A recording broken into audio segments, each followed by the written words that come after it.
असतील, ढोर असतील, ते एका लाईन मध्ये एका पद्धतीनं आज आपल्याला दिसण्याचा हा मोठा प्रश्न.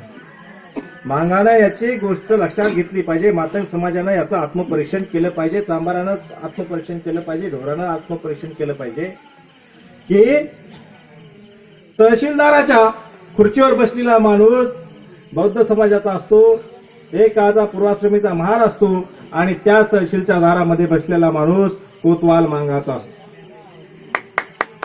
आत्मपरीक्षणाची गोष्ट. शाळेमध्ये शिकायला आलेला शिक्षक मास्तर हा बौद्धाचा असतो आणि बँड वाजवणारा बँड मास्तर मांगाचा असतो. आत्मपरीक्षणाची गोष्ट. आणि हे का घडतंय? या सगळ्या गोष्टीचं एकच कारण आहे, आणि ते महात्मा ज्योतिबा फुलेंनी सांगितलेलं आहे की ज्ञानाविना मती गेले. ज्ञान म्हणजे शिक्षण. शिक्षण जर तुमच्याकडे नसेल तर तुमची मती जाते. पुढे जाऊन बाबासाहेब आंबेडकर म्हणतात की शिक्षण हे वाघिणीचं दूध आहे, आणि त्याच्याही पुढे बाबासाहेब सांगतात की शिकलं पाहिजे, संघटित झालं पाहिजे आणि संघर्ष केला पाहिजे.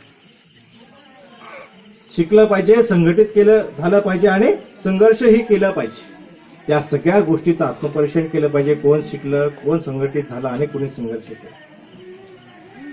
शिकले महाराज, संघटित झाले महाराज आणि संघर्षही करतात महाराज. आणि आम्ही सगळे मांग असतील, चांबार असतील, ढोर असतील, सगळे नुसतं नावच घेतो ना महापुरुषांचं.